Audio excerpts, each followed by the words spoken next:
एक समय की बात है, भारत के एक छोटे से कस्बे में रमेश नाम का एक आदमी रहता था। रमेश एक साधारण इंसान था, लेकिन उसकी किस्मत उसे अपराध की अंधेरी दुनिया में ले आई। बचपन से ही उसकी आर्थिक स्थिति खराब थी और गरीबी ने उसे कई बार भूखा सोने पर मजबूर कर दिया था। उसका सपना था कि एक दिन वह बड़ा आदमी बनेगा, लेकिन सही रास्ता ढूंढने की बजाय उसने गलत रास्ते पर कदम रख दिया। शुरुआती संघर्ष रमेश का जीवन बहुत कठिनाइयों से भरा था। उसके पिता की एक दुर्घटना में मौत हो गई थी और उसकी माँ एक छोटी सी सिलाई की दुकान चलाकर परिवार का पालन पोषण कर रही थी। लेकिन ये पर्याप्त नहीं था। जब रमेश ने देखा कि मेहनत करने पर भी उसके परिवार की हालत नहीं सुधर रही, तो उसने जल्द से जल्द अमीर बनने के रास्ते तलाशने शुरू कर दिए। उसका एक दोस्त सुरेश पहले से ही छोटे मोटे अपराधों में लिप्त था। सुरेश ने रमेश को भी अपने साथ जोड़ने की कोशिश की। पहले तो रमेश ने इनकार किया, लेकिन जब गरीबी ने उसकी हिम्मत तोड़ दी तो वह भी इस अपराध की दुनिया में शामिल हो गया। पहला अपराध रमेश का पहला अपराध एक छोटी सी दुकान में चोरी करना था। उसने सुरेश के साथ मिलकर योजना बनाई और रात के अंधेरे में दुकान का ताला तोड़कर अंदर घुस गए। दुकान से उन्होंने कुछ पैसे और सोने के आभूषण चुराए। यह चोरी उनके लिए एक बड़ी कामयाबी थी। रमेश को पहली बार ऐसा लगा कि उसने जिंदगी में कुछ हासिल किया है। पैसे मिलते ही उसने परिवार के लिए अच्छे कपड़े खरीदे और अपने घर के लिए नए सामान। लेकिन यह सिर्फ शुरुआत थी। अब रमेश को अपराध का स्वाद लग चुका था। उसे लगा कि यही तरीका है अमीर बनने का। उसने सोचा कि अब वह और भी बड़े अपराध कर सकता है और भी तेजी से अमीर बन सकता है। अपराध का विस्तार कुछ महीनों बाद रमेश और सुरेश ने एक बैंक डकैती की योजना बनाई। बैंक डकैती उनके लिए आसान नहीं थी, लेकिन उन्होंने एक स्थानीय गैंग के कुछ और अपराधियों को शामिल कर लिया। उनकी योजना बहुत ही सटीक थी। बैंक में जबरन घुसकर उन्होंने हथियारों के दम पर लाखों रुपए लूटे। लेकिन इस डकैती के बाद सब कुछ बदलने वाला था। पुलिस ने इस डकैती को गंभीरता से लिया और पूरे शहर में तलाशी अभियान शुरू कर दिया। रमेश और उसके साथी कुछ समय तक पुलिस से बचते रहे, लेकिन धीरे धीरे पुलिस उनके करीब आ रही थी। अपराध की दुनिया में फंसते कदम रमेश का अपराधी जीवन अब और भी खतरनाक हो चुका था। बैंक डकैती के बाद उसकी पहचान एक बड़े अपराधी के रूप में हो गई थी। सुरेश और रमेश ने कई और अपराध किए, चोरी, हत्या, फिरौती और अन्य संगीन अपराध। उनके गिरोह का नाम पूरे शहर में फैल गया था और लोग उनसे डरने लगे थे। लेकिन एक बार सुरेश ने रमेश को धोखा दिया। एक पुलिस मुठभेड़ में सुरेश ने अपनी जान बचाने के लिए रमेश का नाम पुलिस को बता दिया। रमेश को जब यह बात पता चली तो वह सुरेश से बदला लेने की ठान चुका था। धोखा और बदला। सुरेश के धोखे के बाद रमेश का विश्वास किसी पर नहीं रहा। उसने सोचा कि जो उसका सबसे करीबी दोस्त उसे धोखा दे सकता है, तो बाकी लोग भी ऐसा कर सकते हैं। रमेश ने अपने गिरोह के सदस्यों पर भी शक करना शुरू कर दिया। एक दिन उसने सुरेश को खोज निकाला और उसे खत्म कर दिया। लेकिन सुरेश की मौत ने रमेश को और भी अकेला कर दिया। वह अब एक ऐसा अपराधी बन चुका था जिसे पुलिस और गैंग दोनों से खतरा था। हर पल उसे अपनी जान का डर सताने लगा था। अंत की शुरुआत। पुलिस अब रमेश के पीछे थी। सुरेश की हत्या के बाद रमेश का गिरोह भी बिखरने लगा। उसके साथी धीरे धीरे उससे दूर होते गए और पुलिस का शिकंजा कसा जाने लगा। एक रात जब रमेश अपनी जान बचाने के लिए भाग रहा था, पुलिस ने उसे घेर लिया। दोनों ओर से गोलियां चली और अंत में रमेश को गिरफ्तार कर लिया गया। सजा और पछतावा। रमेश को अदालत में पेश किया गया। उसके ऊपर कई हत्याओं, डकैती और अन्य अपराधों के आरोप लगे। कोर्ट ने उसे आजीवन कारावास की सजा सुनाई। जेल में रमेश को अपने किए पर पछतावा हुआ। उसे एहसास हुआ कि अगर उसने सही रास्ता चुना होता। जेल का जीवन। रमेश अब जेल की चार दीवारी के भीतर था। उसका जीवन पूरी तरह से बदल चुका था। जेल के भीतर उसे अपने किए हुए अपराधों की सजा भुगतनी पड़ी। वहां उसे अपराधियों के बीच एक नई दुनिया देखने को मिली, जहां हर कोई अपने गुनाहों की सजा काट रहा था। लेकिन रमेश के मन में सबसे बड़ा बोझ उसका पछतावा था। जेल में उसकी मुलाकात कई और अपराधियों से हुई जो उसे अपनी कहानियां सुनाते थे। कुछ अपराधी वहां लंबे समय से बंद थे और उनकी कहानियां भी उतनी ही खौफनाक थीं जितनी रमेश की। लेकिन रमेश को सबसे ज्यादा जो बात खलती थी वो थी उसके परिवार की याद। उसकी माँ, जिसने उसकी परवरिश की थी, अब बूढ़ी हो चुकी थी और उसके पास कोई नहीं था जो उसकी देखभाल कर सके। जेल में बदलाव। जेल का जीवन रमेश के लिए एक नया सबक बन गया। उसने सोचा कि अगर वह यहाँ से बाहर निकलेगा तो वह एक नया जीवन शुरू करेगा, लेकिन उसे पता था कि यह इतना आसान नहीं होगा। जेल में उसने कई किताबें पढ़ी और कानून के बारे में जानकारी प्राप्त की। धीरे धीरे उसने अपने भीतर बदलाव लाने की कोशिश शुरू की। वह जेल के बाकी कैदियों को भी समझाने लगा कि अपराध का रास्ता सही नहीं होता और इससे किसी का भला नहीं हो सकता। उसने जेल के भीतर एक कार्यक्रम शुरू किया जहां वह कैदियों को पढ़ाने लगा और उन्हें नई नई स्किल्स सिखाने लगा। उसने सोचा कि अगर वह अपने किए पर पछता सकता है तो बाकी अपराधी भी बदल सकते हैं। उसकी कोशिशों को जेल प्रशासन ने भी सराहा और उसकी सजा में कुछ छूट दी गई। परिवार की याद। जेल में रमेश के लिए सबसे कठिन समय वह था जब उसे खबर मिली कि उसकी मां अब इस दुनिया में नहीं रही। ये सुनकर रमेश का दिल टूट गया। वह अपनी मां से आखिरी बार मिल भी नहीं सका। उसकी मां ने अपने जीवन में बहुत दुख झेले थे और रमेश ने अपनी गलतियों के कारण उसे और भी तकलीफ दी थी। ये बात रमेश को और भी दुखी करने लगी। उसे अब एहसास हो चुका था कि पैसे और ताकत के पीछे भागने से कुछ हासिल नहीं होता, बल्कि इंसान को सही रास्ते पर चलकर ही सच्ची खुशी मिलती है।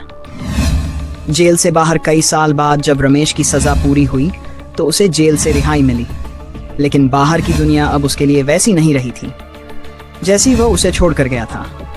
उसके पुराने दोस्त या तो मर चुके थे या फिर खुद ही जेल में बंद थे। वह अकेला था और उसके पास कोई घर या परिवार नहीं था। रमेश ने फैसला किया कि वह अब अपने जीवन में कुछ अच्छा करेगा। उसने एक छोटे से गांव में जाकर एक नई शुरुआत की। गांव में उसने लोगों को अपने अपराधी जीवन की कहानी सुनाई और उन्हें समझाने की कोशिश की कि जीवन में अपराध का कोई स्थान नहीं है। उसने गांव के बच्चों को पढ़ाना शुरू किया और एक नई पीढ़ी को सही रास्ते पर चलने की शिक्षा दी। सामाजिक सेवा। रमेश का जीवन अब पूरी तरह से बदल चुका था। उसने समाज सेवा को अपना उद्देश्य बना लिया।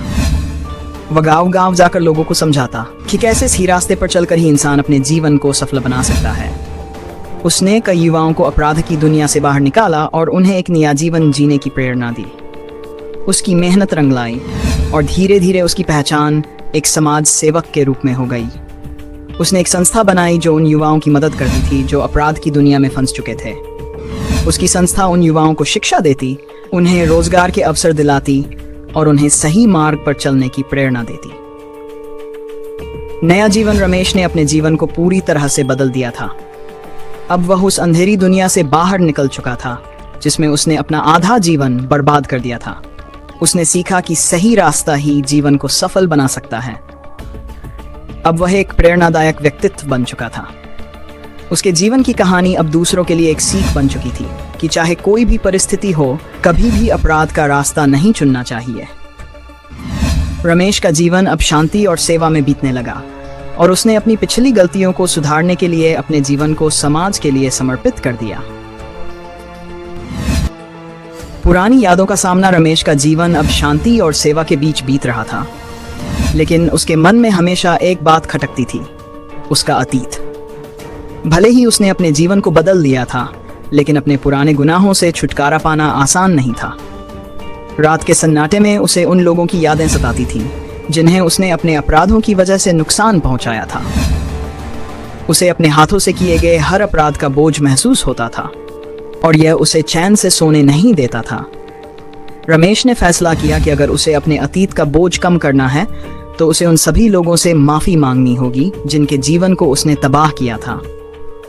यह आसान नहीं था, लेकिन रमेश जानता था कि यही एकमात्र रास्ता है जिससे वह अपनी आत्मा को शांति दे सकता है।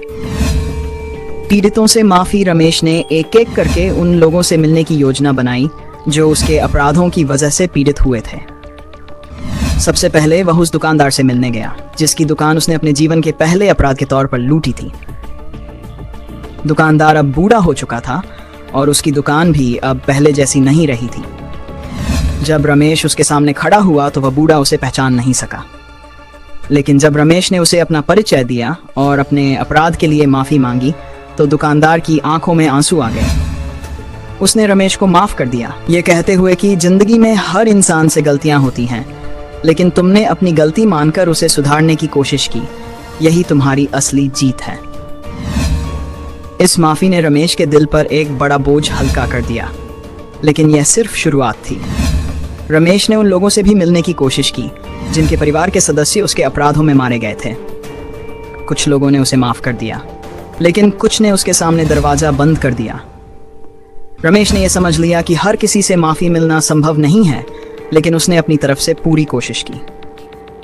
समाज में सम्मान। समाज के लोगों ने धीरे धीरे रमेश के बदलाव को स्वीकार कर लिया था।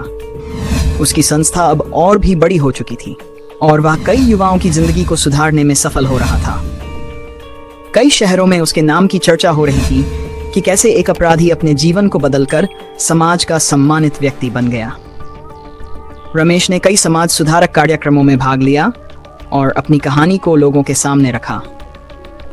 उसकी कहानी अब एक प्रेरणा बन चुकी थी। स्कूलों और कॉलेजों में उसे बुलाया जाने लगा, जहां वह युवाओं को अपने जीवन के अनुभवों के बारे में बताता और उन्हें सिखाता कि गलत रास्ते पर चलने का क्या अंजाम हो सकता है। अचानक बदलाव रमेश का जीवन एक नई दिशा में बढ़ रहा था, लेकिन एक दिन उसे एक ऐसा संदेश मिला जिसने उसे चौंका दिया। उसे खबर मिली कि जेल में बंद उसके पुराने गिरोह का एक साथी विजय अब जेल से छूट चुका है और उसने फिर से अपराध की दुनिया में कदम रख दिया है। विजय वही व्यक्ति था जिसने रमेश के साथ मिलकर कई बड़े अपराध किए थे, लेकिन जेल के दौरान रमेश ने उससे दूरी बना ली थी। विजय को रमेश की सफलता और समाज में उसकी प्रतिष्ठा से जलन हो रही थी। उसने रमेश को सबक सिखाने की ठान ली थी। विजय ने रमेश को धमकी दी कि वह उसे और उसके परिवार को बर्बाद कर देगा। ये सुनकर रमेश को फिर से अपने पुराने जीवन का डर सताने लगा। चुनौती का सामना रमेश अब एक कठिन स्थिति में था। उसने अपराध की दुनिया को छोड़ दिया था, लेकिन विजय जैसे लोग उसे फिर से खींचने की कोशिश कर रहे थे। विजय ने रमेश की संस्था पर हमला करने की योजना बनाई, जिससे रमेश को मानसिक और शारीरिक रूप से नुकसान पहुंचाया जा सके। रमेश ने फैसला किया कि वह पीछे नहीं हटेगा। उसने पुलिस को विजय के खिलाफ सबूत दिए और उन्हें यह जानकारी दी कि विजय फिर से अपराध की दुनिया में कदम रख चुका है। पुलिस ने विजय के खिलाफ कड़ी कार्रवाई की योजना बनाई, लेकिन विजय सिर्फ पुलिस से नहीं डरा था। उसने रमेश को जान से मारने की धमकी दी और उसकी संस्था पर हमला किया। इस हमले में रमेश के कई करीबी लोग घायल हो गए, लेकिन रमेश खुद बच गया। अब यह लड़ाई रमेश के लिए सिर्फ अपनी जिंदगी नहीं थी, बल्कि उन लोगों की भी थी जिनके जीवन को उसने सुधारने की जिम्मेदारी ली थी। विजय का अंत। पुलिस और रमेश की योजना सफल रही। विजय को आखिरकार पकड़ लिया गया और उसे फिर से जेल भेज दिया गया। इस बार उसे और भी कड़ी सजा सुनाई गई, क्योंकि उसने अपने पुराने अपराधों को दोहराने की कोशिश की थी। विजय की गिरफ्तारी के बाद रमेश को एक बड़ी राहत मिली। उसने महसूस किया कि उसके पुराने जीवन के शैतानों से अब वह पूरी तरह से मुक्त हो चुका है। उसने उन सभी युवाओं को समझाया कि एक बार अगर आप अपराध की दुनिया में कदम रख लेते हैं, तो उससे बाहर निकलना कितना मुश्किल होता है। नई शुरुआत। अब रमेश पूरी तरह से अपने सामाजिक कार्यों में जुट गया था। उसने अपने पुराने अतीत को पीछे छोड़ दिया था और वह एक नई दुनिया में कदम रख चुका था, जहां उसका मकसद सिर्फ समाज की भलाई और लोगों का जीवन सुधारना था। उसकी संस्था अब पूरे देश में फैल चुकी थी और वह एक सम्मानित समाज सेवी के रूप में पहचाना जाने लगा था। रमेश की कहानी अब लोगों के लिए सिर्फ एक प्रेरणा नहीं थी, बल्कि ये एक उदाहरण थी कि अगर इंसान सच्चे मन से चाहे तो वह अपने सबसे बुरे अतीत से भी बाहर निकल सकता है और एक नई शुरुआत कर सकता है। निष्कर्ष। रमेश की ये लंबी यात्रा एक गहरे संदेश के साथ खत्म होती है। चाहे इंसान कितना भी गहरे अपराध में क्यों न फंसा हो, अगर उसके दिल में सच्चाई और सुधार की भावना हो तो वह अपने जीवन को बदल सकता है। नमस्कार दोस्तों, अगर आपको हमारा वीडियो पसंद आया हो तो कृपया चैनल को सब्सक्राइब करें और नए वीडियो की जानकारी सबसे पहले पाने के लिए घंटी के आइकन को दबाना न भूलें। लाइक करना भी न भूलें ताकि हमें पता चल सके कि आपको हमारा कंटेंट अच्छा लग रहा है। आपका समर्थन हमारे लिए बहुत मायने रखता है। धन्यवाद।